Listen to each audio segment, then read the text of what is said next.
del Partido de la Revolución Democrática. Hasta por 15 minutos.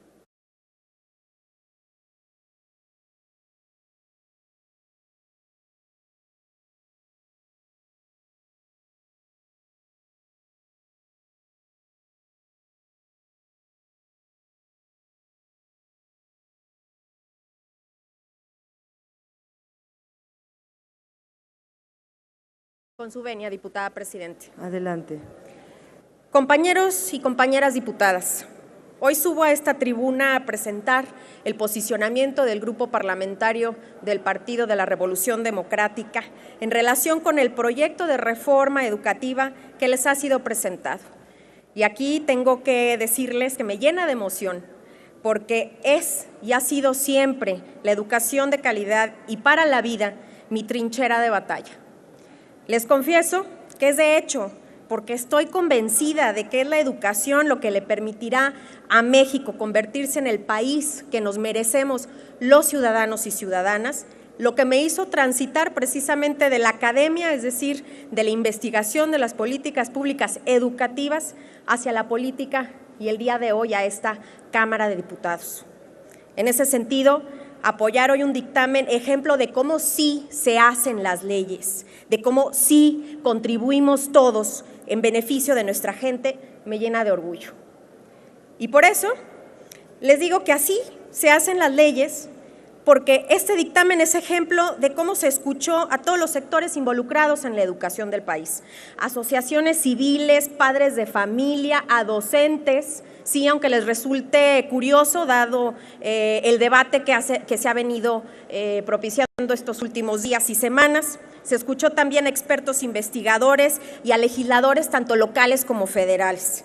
Es también ejemplo de cómo sí se hacen las leyes, porque nos pudimos sentar a trabajar los diferentes grupos parlamentarios para encontrar puntos de coincidencia más allá de los colores partidistas, en beneficio de la gente, de nuestros niños, niñas y adolescentes. Pero sobre todo, es ejemplo de cómo sí se hacen las leyes, porque demuestra que todo lo que se presenta en este recinto legislativo es perfectible y que vale la pena escuchar, diputados y diputadas que no están poniendo atención en estos momentos, vale la pena escuchar. Por eso les digo, muy particularmente a los diputados y diputadas de la mayoría, quienes parecieran además seguir la indicación de que a nada se le mueve ni una coma y que reiteradamente nos aplican la dichosa aplanadora para deshacer y desechar toda contribución de la oposición, que aquí se demuestra que vale la pena escuchar para poderle dar a los mexicanos y las mexicanas las mejores leyes humanamente posibles, las leyes que se merecen y que les debemos, porque confiaron en nosotros para representarlos y para hacerles justicia.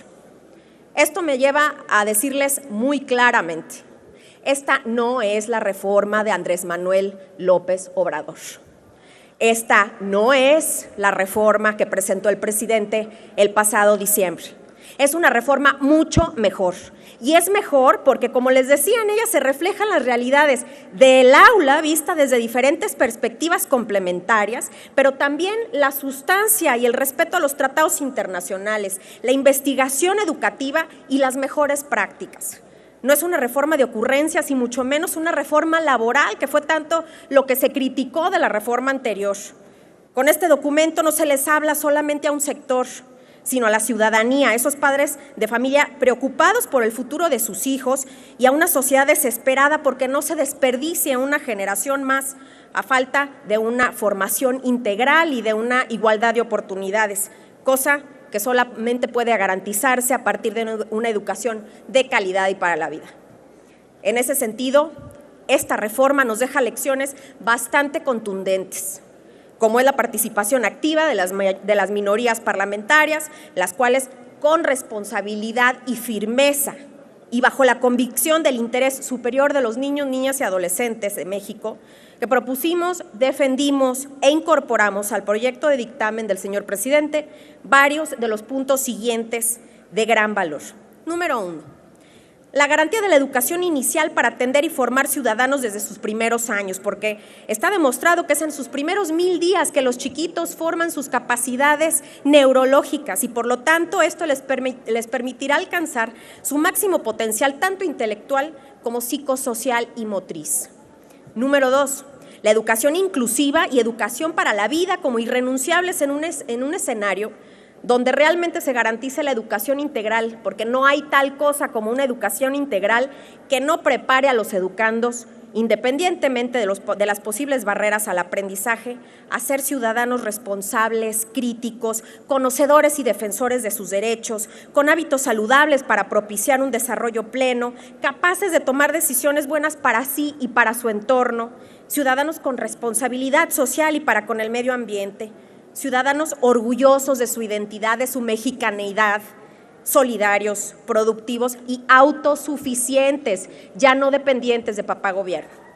Número 3, garantía de la obligatoriedad de la educación superior, una demanda histórica de nuestro grupo parlamentario, el cual se plasma por primera vez en la Constitución Política de México y que se convertirá en una herramienta clara y contundente para combatir la desigualdad, el desempleo y, en general, la pobreza. Número 4, el interés, como ya les había dicho, superior de niñas y niños adolescentes por encima de todo, oiganlo bien, encima de todo. Número 5, una educación basada en un enfoque de derechos humanos e igualdad sustantiva. Número 6, la autonomía universitaria que ha sido producto de un largo y sangriento proceso histórico y que en este documento subsana aquel pequeño errorcillo de diciembre en el que la propuesta del presidente lo omitía. Número 7, reconocimiento de los docentes en el proceso educativo como elementos indispensables, como el motor, por así decirlo, que tiene el mayor impacto sobre el aprovechamiento de los educandos e incluso sobre sus aprendizajes para la vida. Los maestros son y han sido siempre ejemplo a seguir y a veces hasta una especie de padres adoptivos que deben intentar subsanar los rezagos sociales a los que se enfrentan millones de chiquitos. Así de importantes, así de indispensables concibe esta reforma a los buenos maestros de México. Número 8. La incorporación de las evaluaciones diagnósticas no punitivas ni persecutorias como punto de referencia para ofrecerle a los docentes la capacitación continua y específica que les aporte las herramientas para enseñar maximizando su potencial. Lo anterior porque de verdad estamos convencidos de que nuestras niñas, niños y adolescentes se merecen a los mejores maestros. Número 9. El reconocimiento del derecho de las personas a los beneficios de la ciencia, la tecnología y la innovación como catalizadores del desarrollo y la fuente de soluciones a problemas sociales. Número 10. El organismo encargado de las evaluaciones no punitivas tendrá como objetivo arrojar cifras confiables que nos permitan tomar decisiones tanto para legislar como para la elaboración e implementación de políticas públicas con un verdadero impacto en el aprendizaje y aprovechamiento de los estudiantes. Será la fuente de información para combatir las ocurrencias en el ámbito educativo y que nos marcará los objetivos y la ruta más eficaz para hacer de México un país educado, un país con un futuro mucho más brillante. Número 11. La ampliación de la currícula que se impartirá de manera transversal en las aulas para dotar a los estudiantes de competencias cognitivas y socioemocionales sólidas. Se integrará desde el civismo que tanto extrañamos y que tanto nos demandaban los ciudadanos cuando recorrimos las calles, y además se integrará desde la filosofía, los valores, la educación para la paz y yéndonos hasta las artes y más deporte. Como pueden ver, este dictamen es amplio y sólido. Y lo más importante, no es solo un producto del trabajo aislado de legisladores y legisladoras, sino de la participación efectiva de miembros de la sociedad civil y de los diversos actores que participan día a día en la educación de México. El ejercicio de Parlamento abierto que fue convocado por las Comisiones Unidas de Educación y Puntos Constitucionales representa un hito en la forma que se deben hacer las leyes. Y por eso les digo sinceramente que mientras ejerza mis funciones como diputada federal, todo con la sociedad y nada sin ella.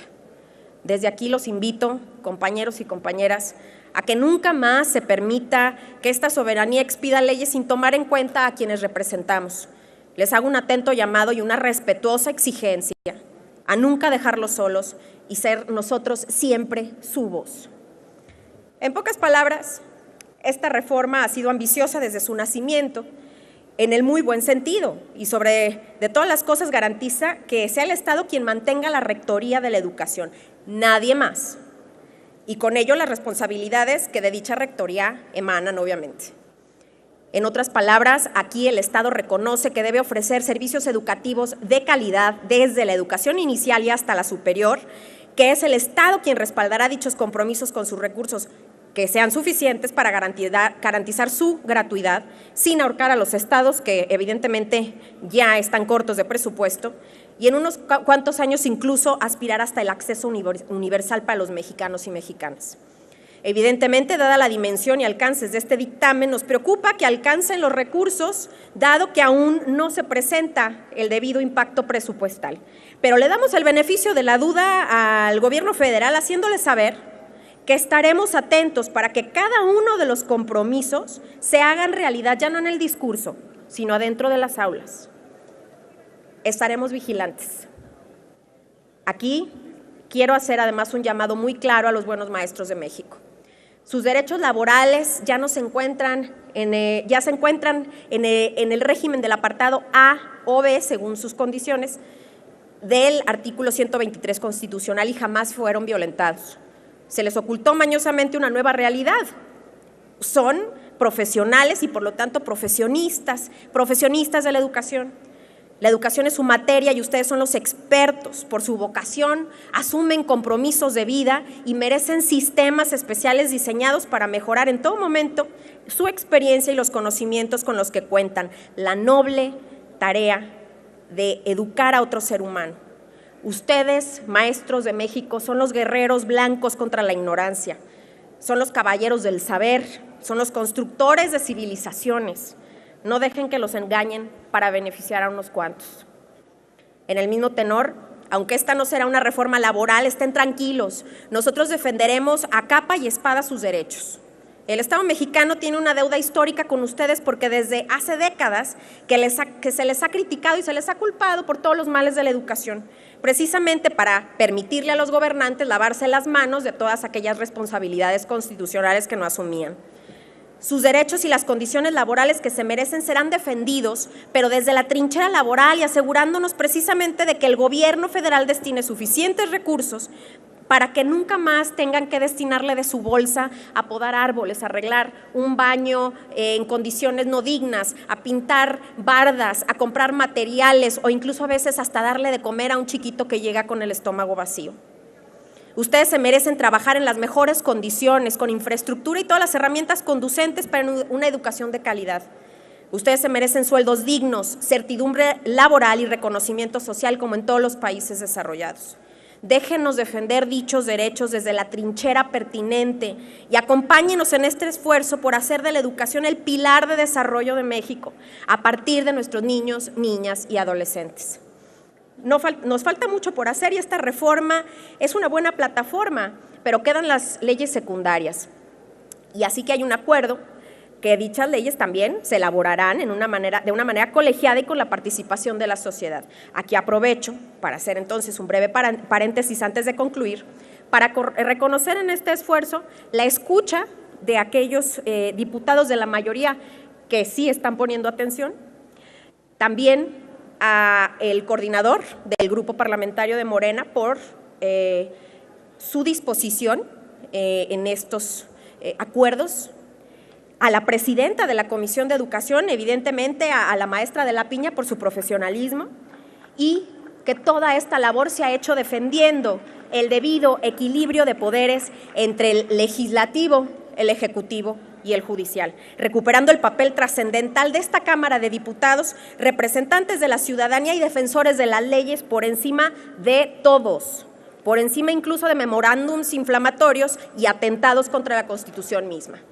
A todos ustedes gracias y cuenten con nosotros para construir en igualdad y con acuerdos claros y transparentes ante la sociedad, pero tengan la seguridad de que no toleraremos que se falte a la palabra que hoy le estamos empeñando a los mexicanos y no permitiremos que el trabajo de este legislativo en beneficio de la gente se pisotee ninguna vez más para beneficiar intereses clientelares. Compañeras y compañeros, nuevamente sí, la fracción parlamentaria que represento, con conciencia, con conocimiento y convicción de que se hagan alcanzado acuerdos que son del beneficio más puro para México, dará su voto a favor de este dictamen. México nos lo exige, nuestros hijos nos lo exigen. Para esto no hay mañana, solamente hay presente. Y por eso, aquellos que efectivamente están convencidos de que la educación será el pilar del desarrollo de nuestro país, muchísimas gracias por considerar este dictamen. Muchas gracias, diputada presidenta. Gracias, diputada Alcalá Padilla. Tiene la palabra el diputado Iván Arturo Pérez Negrón Ruiz, del Grupo Parlamentario